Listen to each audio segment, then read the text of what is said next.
turn to section 1. First, you have some time to look at questions 1 to 6.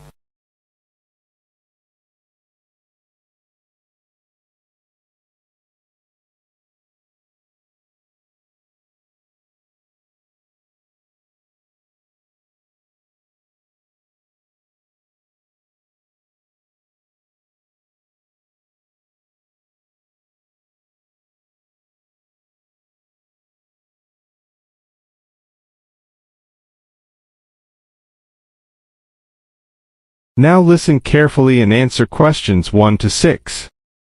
Okay, everybody. Welcome back to the new term. I hope you've all had a good break and that you're keen to start on your research project. What I'd like to do this morning is to give you a chance to ask questions about the project, requirements, ways of approach, how to get help if you need it.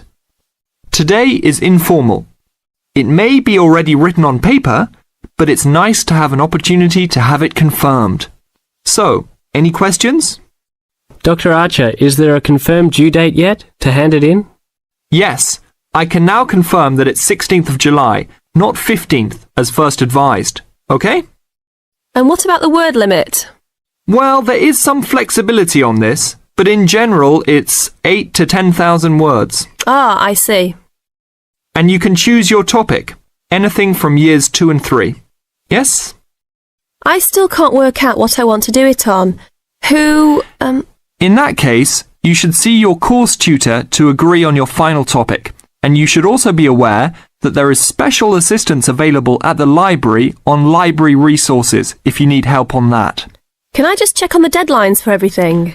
Certainly. Look, let me write it on the board when each stage should be completed.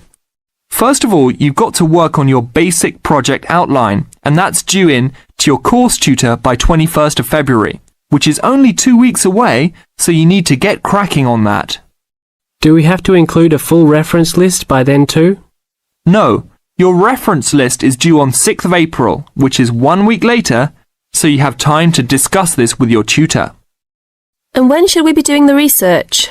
Well, that's over a 1-month period, essentially April to May. And the write-up? Well, you need to do quite a bit of research before you get going on your writing, so that's really May to July, with a due date for handing in on the 16th. Any more questions? Before you hear the rest of the conversation, you have some time to look at questions 7 to 10.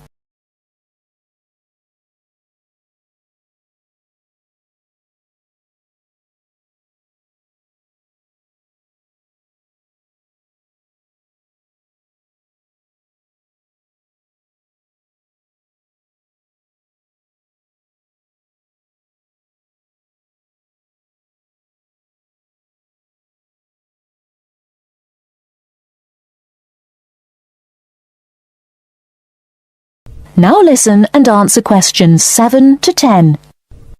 Well, sir, just some advice really. It's about the research approach. Would you advise us to use some case studies? Well, Larry, I know these can be difficult to arrange sometimes, but I really feel they are of great benefit in this subject. You can always talk to your tutor if you're having difficulty. Yes? I've looked over some previous research projects that are in the library. Is that a good idea, sir? I heard. Okay.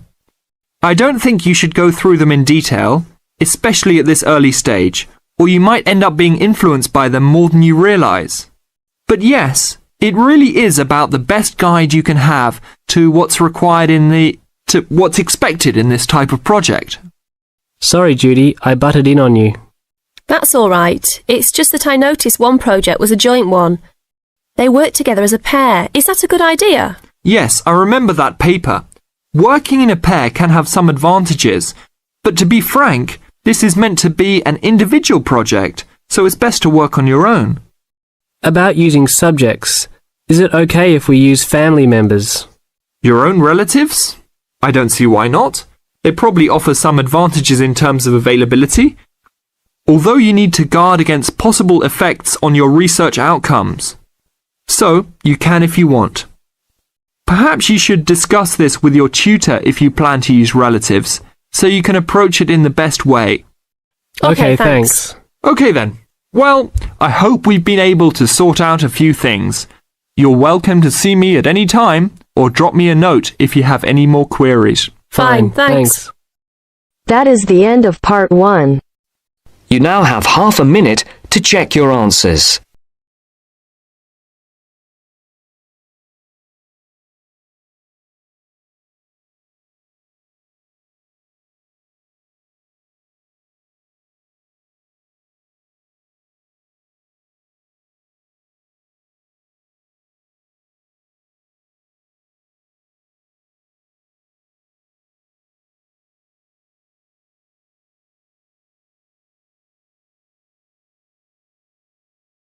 Now turns to part 2. Part 2. You will hear a committee member giving a talk to a nature club about coming events. First, you have some time to look at questions 11 to 15.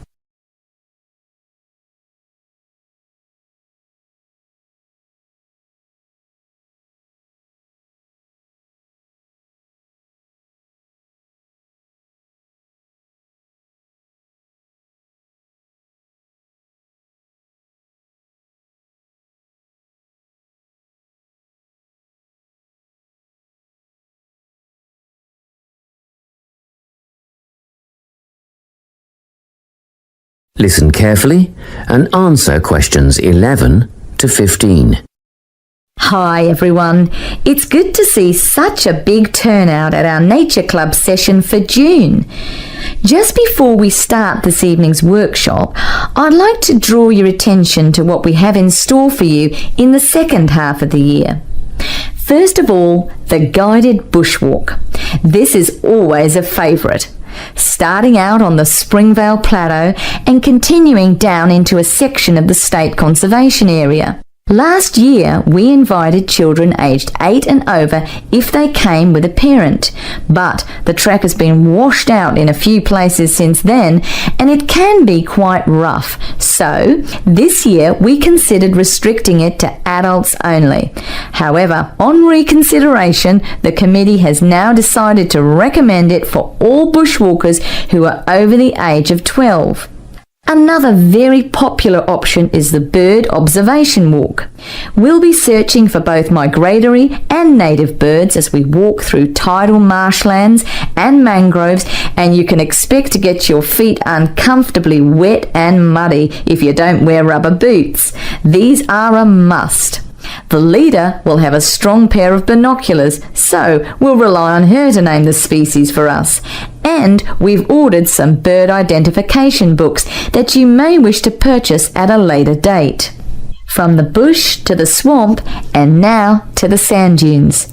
Our leader will help us identify plants native to the local area, as well as some invasive weed species.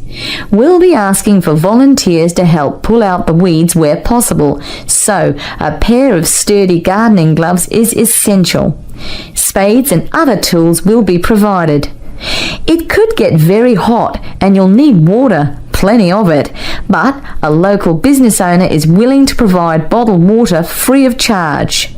The next outing, Bush Tucker, is a new one. Have you ever wondered what life in this country would have been like 200 to 2,000 years ago? Well, come on this trip and you'll find out how the indigenous inhabitants used local plants as food and medicine. Because lunch is included in this trip, there will be a small charge per person.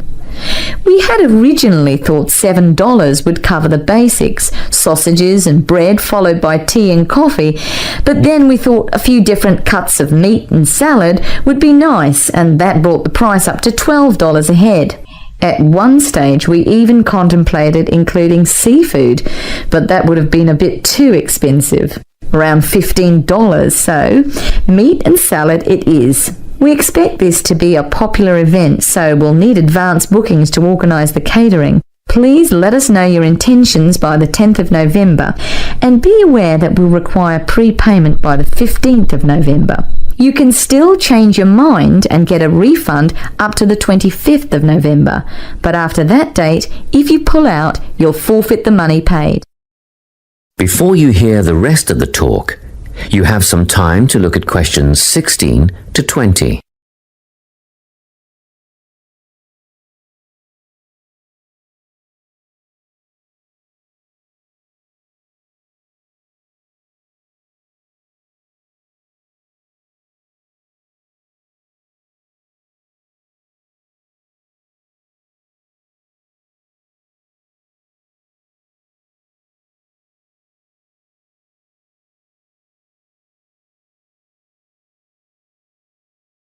Now listen and answer questions 16 to 20. Well now, if you can give me a few more minutes of your time, I'll fill in a few details for you. The bushwalk, led by Glenn Ford, is first up in July, on the 2nd of the month. It'll start from Springvale as usual, but this year we'll be setting off in the morning at 9:15 and we'll get back at 1 in the afternoon. The birdwatching expedition is on the 10th of September at Camford, and the leader is the president of the Nature Club, our very own Joy Black. If you have any questions at all about bird life, Joy is the person to ask. This is a twilight outing from 4:30 to 6:30. Next up is the trip to the sand dunes on the 26th of November with Rex Rose. A bit of an early start, especially for those of you with a fair way to travel, but we'll meet at the observation hut at 8:30. That's the observation hut, 8:30 till 10:30. And even at that time of the morning, it'll be very hot, so come prepared. The last trip on the program is the Bush Tucker excursion on the 3rd of December with Ranger Jim Kerr. This will be at Carson Hills, and the presentation and demonstration will take place from 10 a.m. till 11:30, but be prepared to stay on for the barbecue and Bush Tucker lunch at 12 o'clock. I expect we'll wind up at 2, and you can head for home at that time. Well, that's all I have to tell you. A booklet will be mailed out to you later with those events, dates and times, but don't wait, put them on your calendar now. That is the end of part 2. You now have half a minute to check your answers.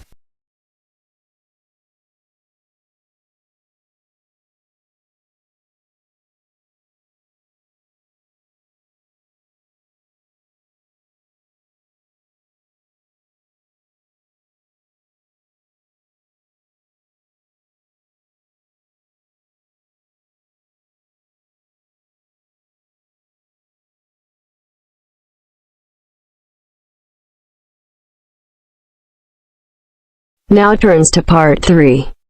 Part 3. You will hear a conversation between two students who will discuss a project they're working on together. You have 30 seconds to look at questions 21 to 27.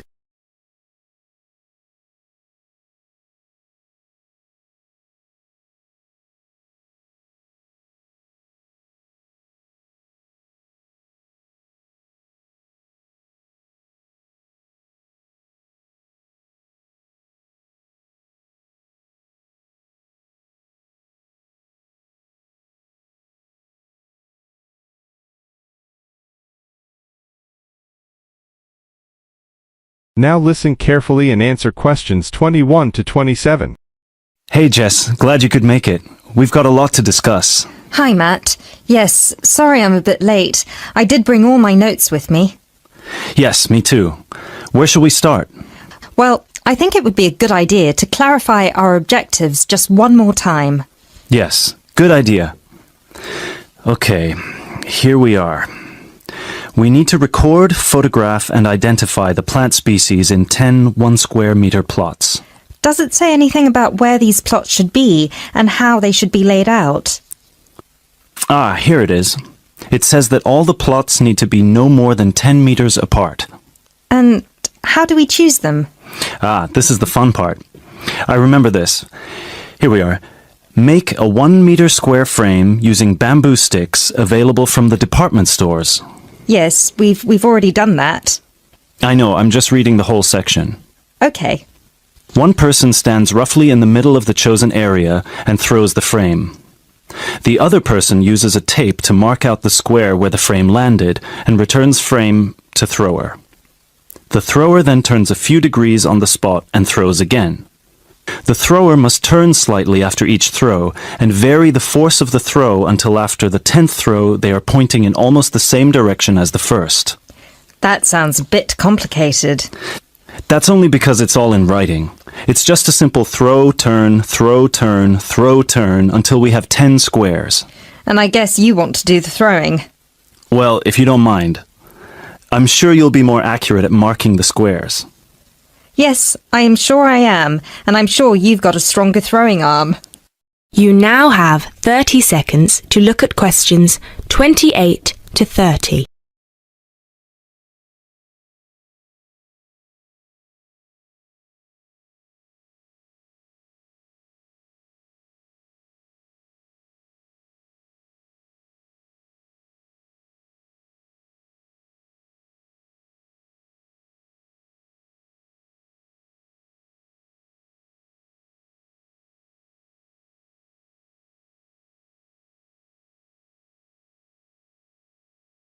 Now listen carefully and answer questions 28 to 30. Okay, good. We've got that sorted. Now we need to decide where to go. Yes, I've been thinking about that and I've brought the map. Ah, well done. I forgot mine. Now, I've identified 3 possible locations, but they've all got some disadvantages. Okay, fire away.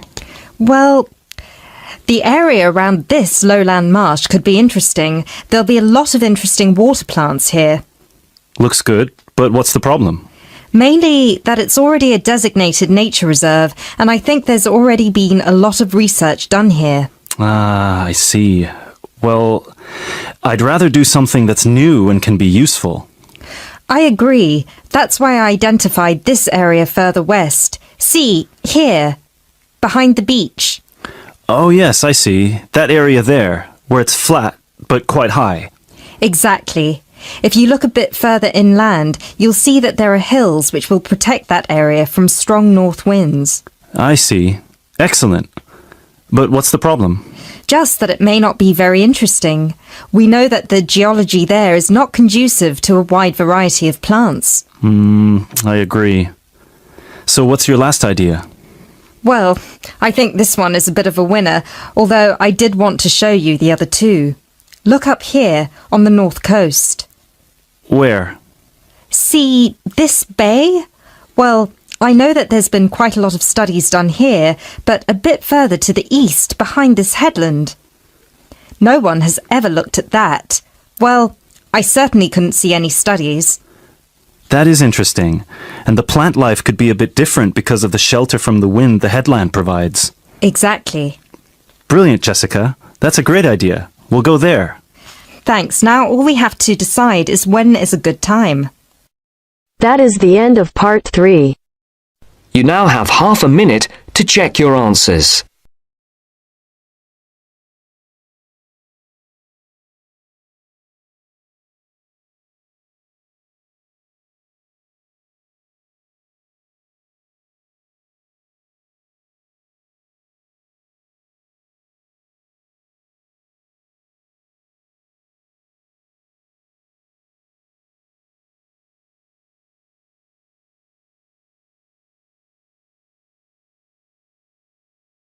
Now turns to part 4.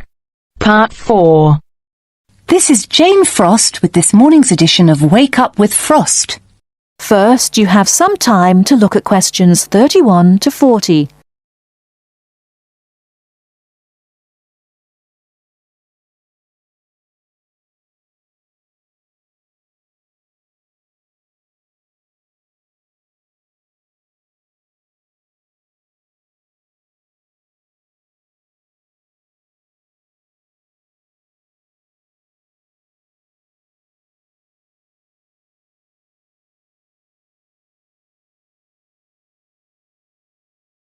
Now listen carefully and answer questions 31 to 40.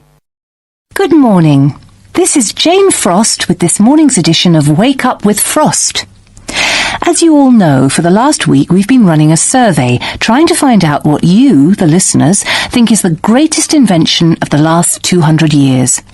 The response has been amazing, double the amount we had last year, so thanks to all of you for taking part. We've had about 2,000 responses online and about the same on our phone lines. The lines are now closed, and this morning I can announce what the results were. So, here it is. You, the listeners, have chosen as the greatest technological invention of the past 200 years, and let me not forget to mention that 65% of you voted for this, it's the bicycle. Yes, the bicycle, first invented in 1818, and, would you believe it, the first bicycle was made of wood. The second bicycle had iron wheels. I cannot imagine what that must have been like to ride. It would have kept you fit at any rate. But for me, the best thing about the bicycle was what it did for women's rights. Yes, in the 1890s, it was the bicycle that meant women could change their clothing, start wearing trousers or pantaloons as they were known. Before then, women's clothes had been really uncomfortable, and I'd imagine quite difficult to breathe in. So, thanks to the ordinary bicycle, it was not only the man who wore the trousers in a home. Instead, women could now feel far more equal to their male contemporaries. And I'm sure you'll agree, the bicycle is a great way to get regular exercise, and of course, it's much better for the environment. And today, over 1 billion people all over the world ride bicycles, and for some, it's their only means of getting around from A to B. So, to all you bicycle riders out there, keep up the good work. Coming in a close second with 42% is the computer. I found out something interesting about the computer, which is that really, this word first meant someone who did mathematical calculations.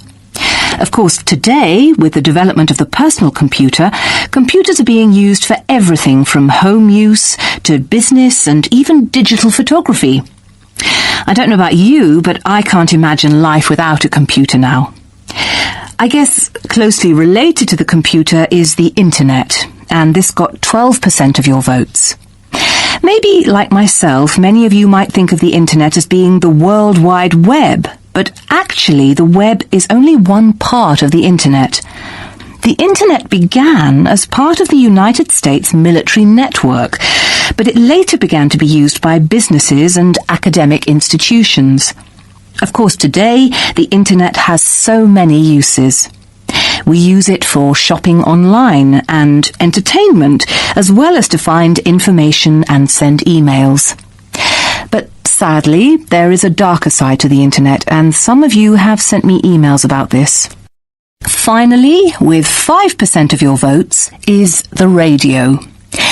We think the radio was invented by Marconi in 1896, and he opened his first radio or wireless factory in the United Kingdom in 1898. In 1906, a man called Reginald Fessenden gave the first radio broadcast from Massachusetts. Ships could hear him at sea, and apparently he played the violin. As yet, listeners, I've spared you from having to listen to my guitar playing. But certainly radio is still important. Let's not forget that it was by radio that the Titanic sent signals to other ships. And with the popularity of TV today, I was secretly pleased so many of you had still placed importance on the radio. So, there you have it, the results of our survey. I think there are still important inventions that were not chosen but deserve a mention. Nuclear power and, of course, communications satellite, something which I am certain will continue to change the face of how we communicate with each other over both long and short distances. In fact, for me, the mobile phone is one of the greatest inventions of the last 200 years, if I think back to my first phone and then I look at what is happening now. Children born today will probably be more likely to have their first experience of the internet on a mobile phone screen rather than a computer monitor. Some of the new mobiles that are now being sold make it just as easy and as quick to find information on the web as on a computer. And let's not forget that mobiles now have digital cameras, word processing facilities, so you can type all your documents, and even personal organisers. I think it's quite possible that the mobile may even replace computers one day. That is the end of part 4. You now have half a minute to check your answers.